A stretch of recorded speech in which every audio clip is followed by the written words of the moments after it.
ನಮಸ್ಕಾರ. ಜಗತ್ತಿನಲ್ಲಿ ಶತ್ರುಗಳಿಗಿಂತ ಅಪಾಯಕಾರಿ ಯಾರು ಗೊತ್ತೇ?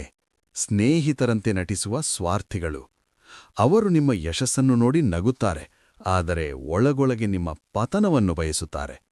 ಅವರ ಅವಶ್ಯಕತೆಯಿದ್ದಾಗ ನಿಮ್ಮ ಕಾಲಿಗೆ ಬೀಳುತ್ತಾರೆ. ಕೆಲಸ ಮುಗಿದ ಮೇಲೆ ನಿಮ್ಮನ್ನು ಗುರುತಿಸುವುದೂ ಇಲ್ಲ. ಇಂತಹ ಸಮಯ ಸಾಧಕರನ್ನು ಅಂದರೆ ಆಪರ್ಚುನಿಸ್ಟ್ಸನ್ನು ಆರಂಭದಲ್ಲೇ ಗುರುತಿಸುವುದು ಹೇಗೆ? ನಿಮ್ಮ ಬೆಲೆಬಾಳುವ ಸಮಯ ಮತ್ತು ನಂಬಿಕೆಯನ್ನು ಇಂತಹವರಿಂದ ಹೇಗೆ ರಕ್ಷಿಸಿಕೊಳ್ಳಬೇಕು? ಇಂದು ನಾವು ಚಾಣಕ್ಯರು ತಿಳಿಸಿದ ಸ್ವಾರ್ಥಿಗಳನ್ನು ಗುರುತಿಸುವ 3 ಕಟು ಸತ್ಯಗಳನ್ನು ತಿಳಿಯೋಣ. ಮೊದಲನೇ ಸೂತ್ರ: ಅತಿಯಾದ ವಿನಯ ಮತ್ತು ಹೊಗಳಿಕೆ, ಅಂದರೆ ಎಕ್ಸೆಸಿವ್ ಫ್ಲ್ಯಾಟರಿ. ಚಾಣಕ್ಯರು ಹೇಳುತ್ತಾರೆ, ಯಾವ ವ್ಯಕ್ತಿ ಕಾರಣವಿಲ್ಲದೆ ನಿಮ್ಮನ್ನು ಅತಿಯಾಗಿ ಹೊಗಳುತ್ತಿದ್ದಾನೋ ಅವನು ನಿಮ್ಮಿಂದ ಏನನ್ನೋ ಬಯಸುತ್ತಿದ್ದಾನೆ ಎಂದೇ ಅರ್ಥ. ಅತಿಯಾದ ವಿನಯವು ಮೋಸದ ಲಕ್ಷಣವಾಗಿರಬಹುದು.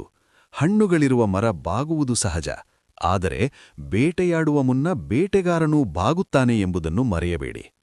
ಸಕ್ಕರೆ ಸವಿಯಾಗಿದ್ದರೂ ಅದು ಇರುವೆಗಳನ್ನು ಆಕರ್ಷಿಸುತ್ತದೆಯೋ ಹಾಗೆಯೇ ಅತಿಯಾದ ಸಿಹಿಮಾತು ನಿಮ್ಮನ್ನು ಅಪಾಯಕ್ಕೆಳೆಯಬಹುದು. ನಿಮ್ಮ ಮಿತಿಗಳನ್ನು ಮೀರಿ ಹೊಗಳುವವರ ಬಗ್ಗೆ ಸದಾ ಎಚ್ಚರದಿಂದಿರಿ.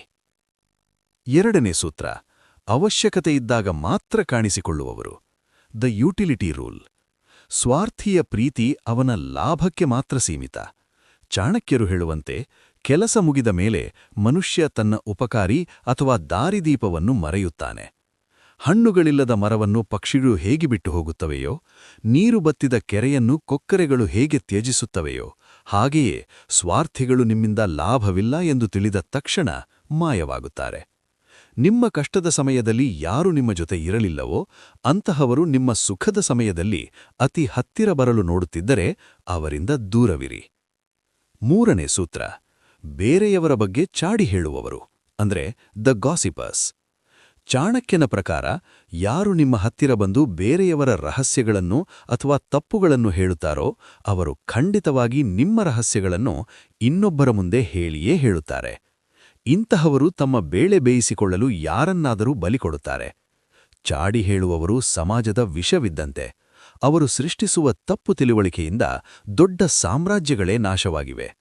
ಯಾರಾದರೂ ನಿಮ್ಮ ಮುಂದೆ ಇನ್ನೊಬ್ಬರನ್ನು ಕೀಳಾಗಿ ಮಾತನಾಡುತ್ತಿದ್ದರೆ ಅಲ್ಲಿಗೆ ನಿಮ್ಮ ರಹಸ್ಯಗಳನ್ನು ಹೇಳುವುದನ್ನು ನಿಲ್ಲಿಸಿ.